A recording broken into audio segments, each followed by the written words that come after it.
वो सुनता रहा गौर से, उसने सुना कि बात बहुत अच्छी बताता है, क्योंकि संत तो जीव के कल्याण की बातें बताते हैं।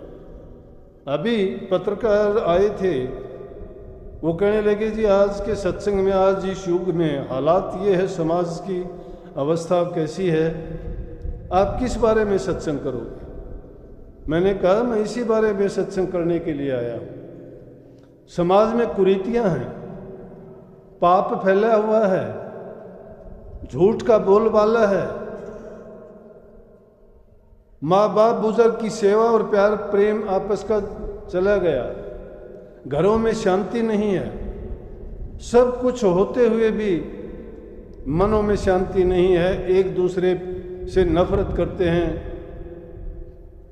अपने लालच के लिए भाई भाई को मारता है, शराब कबाब ये चीज़ें इंसान की बुद्धि को भ्रष्ट किए जा रही हैं। जब इन पाप कर्मों को, कुरीतियों को हम दूर नहीं कर देते, समाज में जितनी बढ़ती चली जाएंगी।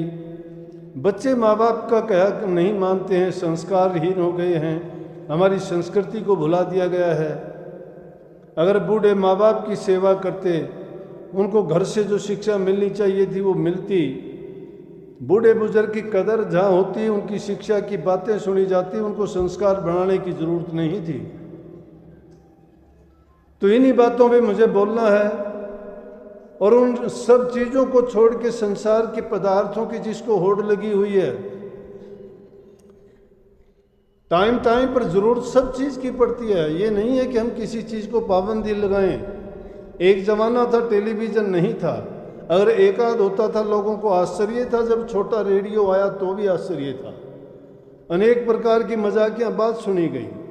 रेल भी जब यहाँ हिंदुस्तान में चलाई गई तो रेल जब चलती थी तो लोग घरों में जाके छिप जाते थे, लुक जाते थे। इसको अधर्म मानते थे कि ये अधर्म की चीज़ कर दी, कि ये तो अच्छी बात नहीं है। यहाँ तक कि महात्मा गांधी वो विदेशों में पढ़ने गए, उनको भी ये कह दिया गया था ये तो धर्म के खिलाफ है, ये विलायत में पढ़ने के लिए क्यों जाते हैं। लेकिन वक्त की ज़रूरत होती है, अब टेलीविज़न की ज़रूरत है। अखबार को बहुत कम लोग देखते हैं, टेलीविज़न में सारे समाचार मिलते हैं। फ़ोन की सुविधा कहाँ थी जब? आज हर एक को देखोगे, खेत में जाने वाला भी हल चलाने के लिए खेत में जाता है, घास लेने के लिए औरत खेत में जाती है, पशु चराने के लिए पाड़ी खेत में जाता है, झाड़ू निकालने के लिए सफाई करने वाला जाता है, सबके पास फ़ोन है।